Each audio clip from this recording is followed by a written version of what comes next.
Hello everyone, and welcome to DM Tools with MaxMcCool. On today's episode of Monsters Manifested, we finally make our way into the letter D of the Monster Manual, starting off with the Darkmantle. So, without further ado, let's get right into it.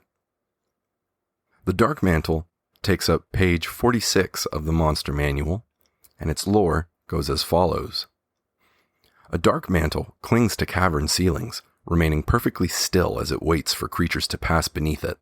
From a distance, it can pass itself off as a stalactite or a lump of stone. Then, it drops from the ceiling and unfurls, surrounding itself with magical darkness as it engulfs and crushes its prey. Darkmantles are found throughout the Underdark, but they are equally common on the Shadowfell. Thriving in that dark realm, they fill an ecological niche similar to bats on the material plane. Intelligent creatures of the Shadowfell sometimes train Darkmantles as guardians or companions. And that's all there is when it comes to lore for the Darkmantle. There's a little quote here as well, some flavor text, and it reads as follows. Remind me again why we're on this quest, by Ethelred the Fighter, after his first encounter with a Darkmantle. So, fairly short, fairly quick and concise, not too much to be said, it seems, about the Darkmantle, but we'll see what we can do when it comes to creating some adventures or encounters or scenarios that would implement a Darkmantle. Very interesting creature, just from the looks of it, kind of a octopus-style cephalopod type creature. But before we go any further with that, let's jump into the stats. The Darkmantle is a small monstrosity, and it is unaligned. It has an armor class of 11, hit points that average 22, or 5d6 plus 5, and it has a movement speed of 10 feet, as well as a flying speed of 30 feet. The Darkmantle has a strength of 16, a dexterity of 12, a constitution of 13, an intelligence of 2, a wisdom of 10, and a charisma of 5. Its skills include stealth plus 3, it has the sense of blind sight for 60 feet, and a passive perception of 10. The Darkmantle speaks no languages, and is a challenge of 1/2. Onto the abilities. Echolocation. The Darkmantle can't use its blind sight while deafened. False appearance. While the Darkmantle remains motionless, it is indistinguishable from a cave formation, such as a stalactite or stalagmite. Now, onto the actions. Crush is a melee weapon attack with a plus 5 to hit, a reach of 5 feet on one creature. On a hit, it does an average of 6 or 1d6 plus 3 bludgeoning damage, and the Darkmantle attaches to the target. If the target is medium or smaller, and the Darkmantle has advantage on the attack roll, it attaches by engulfing the target's head, and the target is also blinded and unable to breathe while the Darkmantle is attached in this way. While attached to the target, the Darkmantle can attack no other creature except the target, but has advantage on its attack rolls. The Darkmantle's speed also becomes 0. It can't benefit from any bonus to its speed, and it moves with the target. A creature can detach the Darkmantle by making a successful DC 13 strength check as an action. On its turn, the Darkmantle can detach itself from the target by using 5 feet of movement. And finally, Darkness Aura, which can be used once a day. A 15-foot radius of magical darkness extends out from the Darkmantle, moves with it, and spreads around corners. The darkness lasts as long as the Darkmantle maintains concentration, up to 10 minutes, as if concentrating on a spell. Dark vision cannot penetrate this darkness, and no natural light can illuminate it. If any of the darkness overlaps with an area of light created by a spell of 2nd level or lower, the spell creating the light is dispelled. And that's all there is when it comes to the Darkmantle. So, not too much to go on here. It's a relatively straightforward creature, but with that being said, I think that we can definitely create a couple of instances or scenarios, encounters involving the Darkmantle, so let's see what we can come up with, shall we? Okay, so with the Darkmantle, there's not too much to work on in terms of its characteristics or personality type, if you would, in terms of whether or not it's aggressive or more passive creature. Is it an ambush creature? Stuff like that. I mean, you can infer that it's an ambush creature, of course, due to the fact that it has the capability to camouflage itself as a lump of stone or stalactite or stalagmite. But I think that Darkmantle could work pretty well earlier on in a campaign with a lower level party, especially, of course, due to the fact that they are a challenge rating of 1/2. But I think a Darkmantle could be very good at setting a tone, let's say. So immediately the first thing that comes to mind when I think of using a Darkmantle would be an opening adventure, if you would, perhaps a session 1, and the adventurers arrive at some town or some location, or perhaps they've been charged with the task of finding some ancient item, the MacGuffin of some sort. Perhaps their aid has been requested by the proprietor of a quarrying or mining company of some form, and they're requested to go into an underground setting, such as a cave or a mine or something like that. And as they progress through the cave or mine or subterranean environment, you could set about certain clues or hints for them to recognize or to see that there's something strange afoot, in that perhaps the party goes through the cave or mine system. Let's use the mine environment as an example, and perhaps the party makes their way to a spot where the miners would camp out or hole up for the night if they had to stay in the mines overnight, wake up and go immediately to work. You could describe to them how the campsite appears to be disheveled or destroyed and torn up, and you find all sorts of bodies and corpses of individuals that have been perhaps what appears to be suffocated. Perhaps they all have crushed skulls or something to that effect, and there's some strange sort of results that could lead your players to question, okay, so was this actually an attack? Were they ambushed by some bandits or brigands? Did a piece of the cave sort of fall off from the ceiling of it and crush them and stuff like that? You can also present to them the fact that though the group of would-be miners, or who once were miners, seem to be sort of ravaged, all of their effects are still on them, all of their tools are still present. Perhaps, you could make a point to show that all their gold is still there, all of that kind of stuff, to sort of invoke the notion that this is not necessarily the work of humanoid creatures, right? And depending on the size of your party, once they get to the end of said mine or the final encounter of this adventure, you could use any number of Darkmantles, really. You could use 2 or 3 or 4 or 5, depending on the size and the level that your players are at that point. But I think that a group of Darkmantles being used as an ambush horde, if you would be a really cool way of implementing a final combat scenario where perhaps the adventurers make their way to this final large cavern where there's a very rich vein of some form of ore, or perhaps if you wanted to go the route of the ruined cave system and the players are seeking out some artifact or item, they make their way to this final semi-collapsed chamber, and within the chamber you could have them approach the item, approach the center of the room, or perhaps as they're investigating this final chamber you could have a sudden sort of cloud of darkness form around them and dim their torch lights and blind their sight even with dark vision, because they will invariably have dark vision, or at least a few of them will.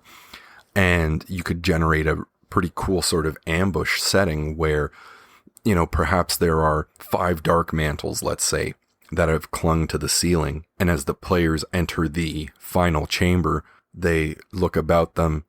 One of them looks up and they see nothing but stalactites until 5 or 6 little slits open up from the central stalactite, and they see 4 yellow bulbous orbs appear from the center of this stalactite. And as soon as they determine the fact that their eyeballs, this cloud of magical darkness ensnares them, and now they cannot see each other or their opponent, I think that would be a great way to sort of set the stage for a final encounter.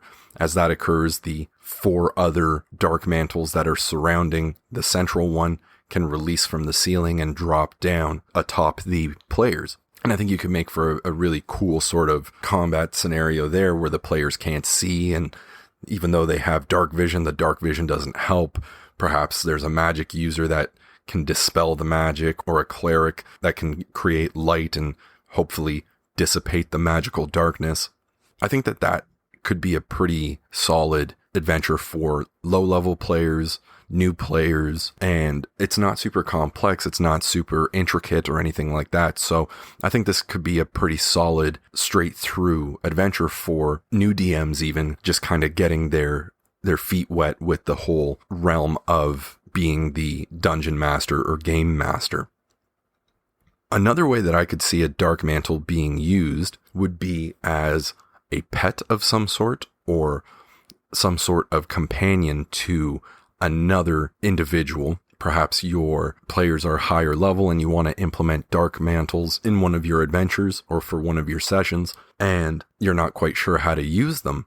Well, perhaps there's an individual that the players are charged with the task of seeking out. Perhaps it's an individual perhaps it's a bounty hunter or an assassin or something to that effect, and this individual is always rumored to carry with them some sort of magical aura or ability, because every time they arrive or every time they are to do a job or fulfill a contract of theirs, the surrounding area about them becomes enshrouded with darkness and no one can see them or witness who it is that is committing the act. And you could use the Darkmantle as the pet of or companion of this individual, and they just command the Darkmantle to cast its dark aura, or its darkness aura to be precise, and they can fulfill their dirty deeds, if you would.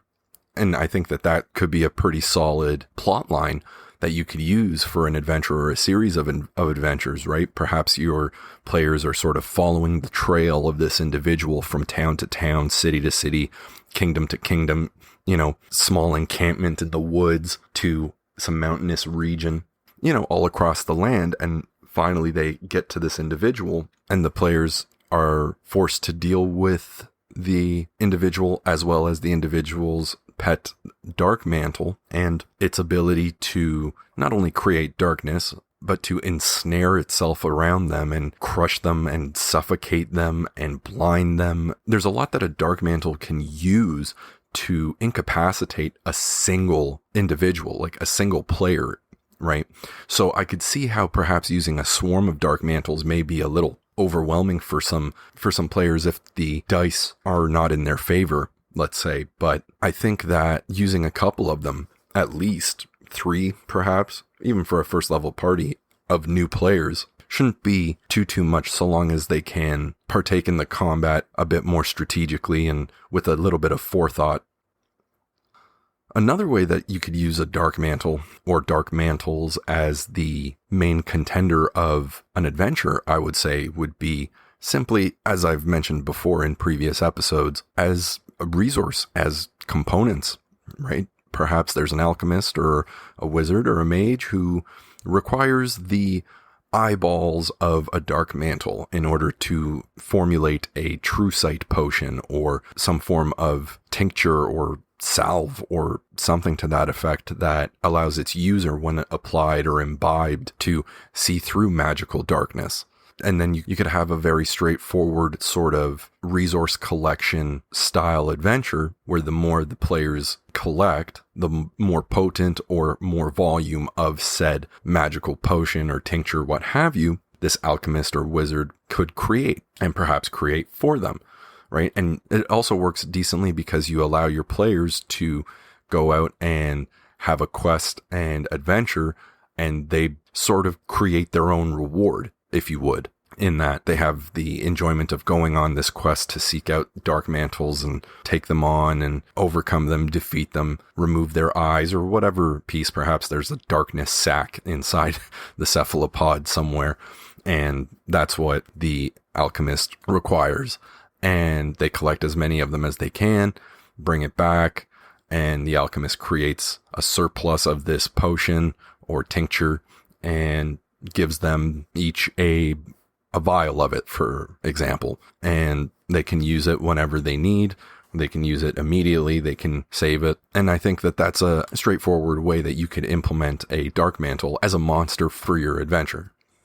Now, going back to the companion pet aspect of the Darkmantle, there's a lot of different ways I think that you could use a Darkmantle. So, as I had mentioned previously, you could use the Darkmantle as the pet or companion of some mercenary or assassin or contract killer, a hitman of sorts, if you would. You could use the Darkmantle as a form of interrogation and torture, really. Perhaps there's a town or a city or something like that whose guard implements the use of Darkmantles as a form of torture for criminals or individuals that would otherwise want to destroy the town or city or kingdom, what have you. And, they strap the individual to a chair and place a Darkmantle on their head.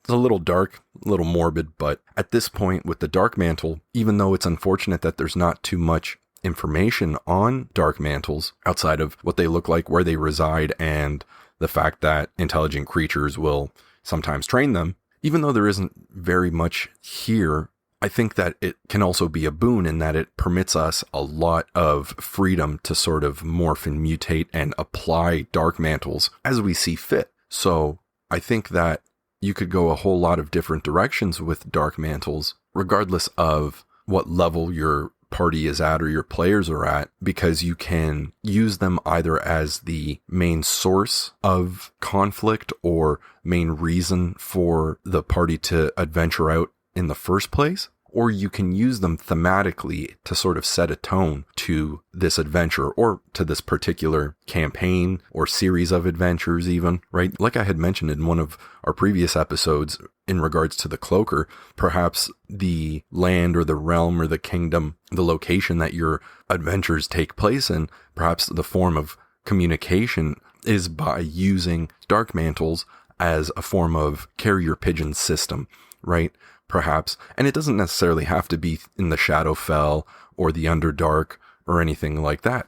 You could have Darkmantles perhaps be some strange mutation, much like the Owlbear was originally, right? How a wizard put together with magic the genetic code of an owl and a bear and created this magical monster. You could have Darkmantles be a form of magical creation. You could have Darkmantles be a form of corruption. You could even have Darkmantles be sort of the ubiquitous form of information delivery because they can move, they can fly, but by the look of a Darkmantle, they're pretty close to cephalopods like octopus and squid. So perhaps the Darkmantles in your world can also submerge themselves underwater and traverse through rivers and underground waterways and come out the sewers of towns and deliver their message to whomever. Perhaps, again, the Thieves Guild of a town or the factions of some form of guild implements Darkmantles as their messenger system because they can fly, they can swim if you give them that ability, they can cloak themselves to appear as nothing more than stones or stalactites or stalagmites, and you could implement a Darkmantle in a variety of ways. That doesn't necessarily have to just be the Darkmantle is bad, it's a monster, run in, kick down the door, kill the thing, right? All in all, though, I do think that the Darkmantle is a pretty cool monster. It certainly looks cool, and even though it only has 2 actions and it has a low challenge rating, I think that the Darkmantle in and of itself would be a very good monster to use if you were trying to set a specific tone to your adventure or campaign or series of adventures and what have you. I think that you can come up with some very dark and potentially disturbing situations to put your players in that will leave them scratching their heads about what's going on in the world, what's going on with the people of the world, and what's going on in their DM's mind. But that's all I got for you fine folks today when it comes to the Darkmantle.